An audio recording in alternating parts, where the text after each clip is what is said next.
Good evening. My name is Spencer Matthews. Today is December 3rd, 2025. This is my presentation on The Hollow Men by T.S. Elliot from 1925. I will be discussing the Hollow Men as ideological subjects and how ideology and alienated labor hollow the modern subject through the lens of an Althusser and Marx reading.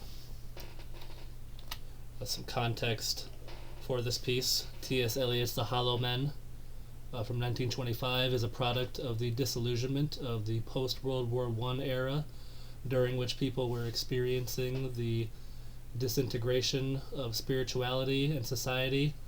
The poem contains a group of hollow men who find themselves in a transitional space, not fully dead, but not fully alive either, moving through a world of murmurs, paralysis, and fear. Internally, these men claim to be empty, but externally they have been stuffed or artificially made complete through some force beyond their own control. The last two lines of the poem, which are definitely the most well-known today: "This is the way the world ends, not with a bang, but a whimper," describes an atmosphere of weariness in contrast to the end of a world being depicted as cataclysmic. This poem has historically been understood as one dealing with spiritual decay. However, it does take on a very different interpretation based on the structural and ideological models that we examined during the semester. My intention today, or my thesis, is to prove that the hollow men are produced ideological subjects, not just spiritually failed individuals, and that their emptiness is a result of alienation under capitalist and ideological systems, and not due to personal weakness. I will apply the theoretical frameworks of Louis Althusser's ideology and interpolation, as well as Karl Marx's alienation, to examine the poem. Althusser's view of ideology is that it is not merely a set of ideas or beliefs. It is a social process that produces the subjects it serves. People are hailed by institutions of power, such as government, religion, education, and workplaces, much like a police officer when they call out, saying something like, "Hey, you," and once hailed, individuals become subjects. As a result, ideology becomes so ingrained in our minds that we begin to see it as a natural truth.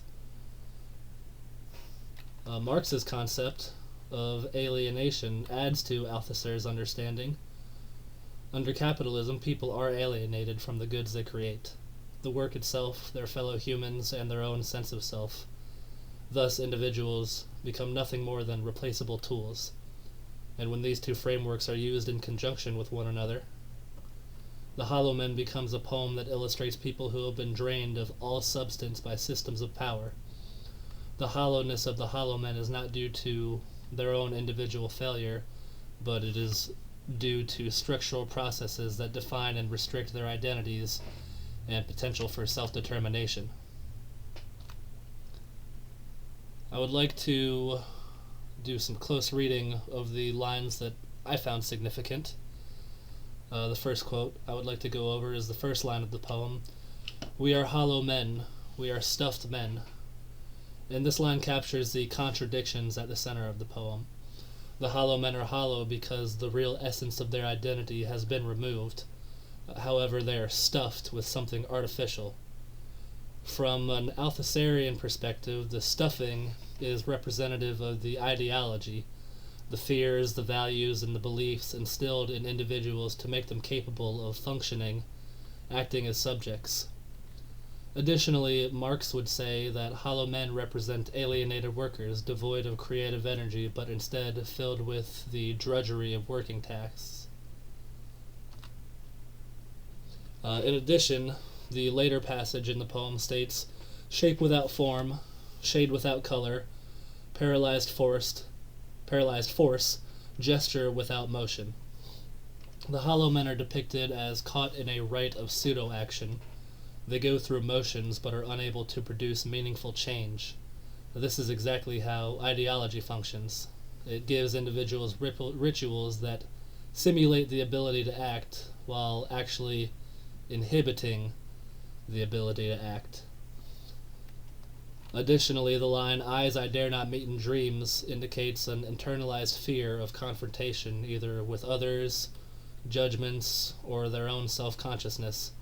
The hollow men fear any encounter with the truth, something similar to confronting the difference between who they are and what the system has transformed them into.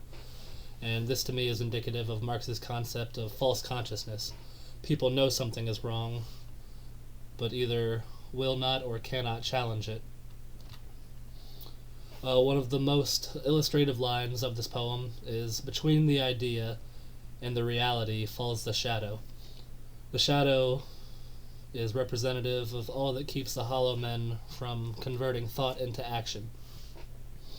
An Althusserian would say that the shadow is a result of ideology interfering with the hollow men's attempts to transform thought into action. But Marx would say that the shadow is a result of alienation preventing transformation. The hollow men are able to imagine alternative possibilities, but they're incapable of advancing towards those alternatives.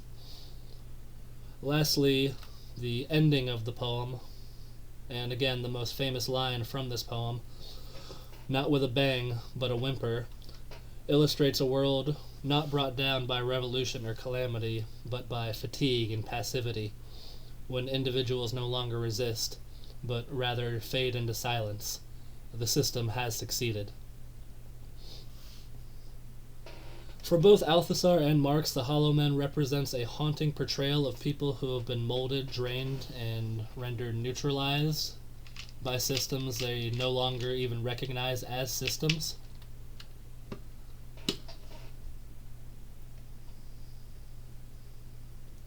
Althusser states that ideology does not simply influence us, it produces us as subjects. We do not awaken one day to decide to follow authority. We are conditioned to obey authority through institutions that appear to be organic. Churches, schools, language, and labor. The hollow men are not rebels or intellectuals. They are ideological subjects who have forgotten that they are being ruled. Their hollowness is not a spiritual defeat. It's the result of these ideologies and the ideological saturation. Marx expands upon this by describing what occurs when people are alienated from the products of their labor, the purpose of their labor, and from one another. The hollow men exhibit every symptom of Marxist alienation. They act without intentionality, they speak without agency, and they exist without possession of their own labor or their own sense of identity. Gesture without motion is the ideal description of the alienated worker. He performs his job duties without human fulfillment or satisfaction. Together, Althusser explains how they were emptied out. Marx explains why their emptiness seems irreversible. Elliot's apocalyptic vision is not a divine wrath. It is the quietly procedural collapse of the exploited subject. A few discussion questions I would like to discuss.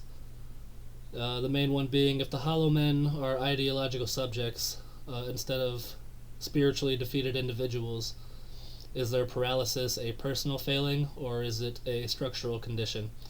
And if it is a structural condition, is meaningful resistance possible? I believe that the poem portrays the hollow men's paralysis as structurally created condition.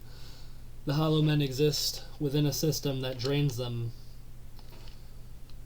and fills them with fear of self-determination.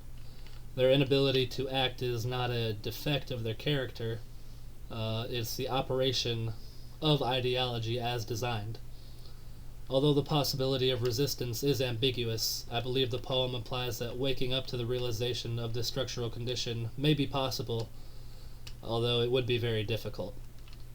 This corresponds with Althusser's assertion that the process of breaking free from ideology is almost always unattainable, and Marx's statement that a level of class awareness is required before individuals can overcome the multiple layers of alienation.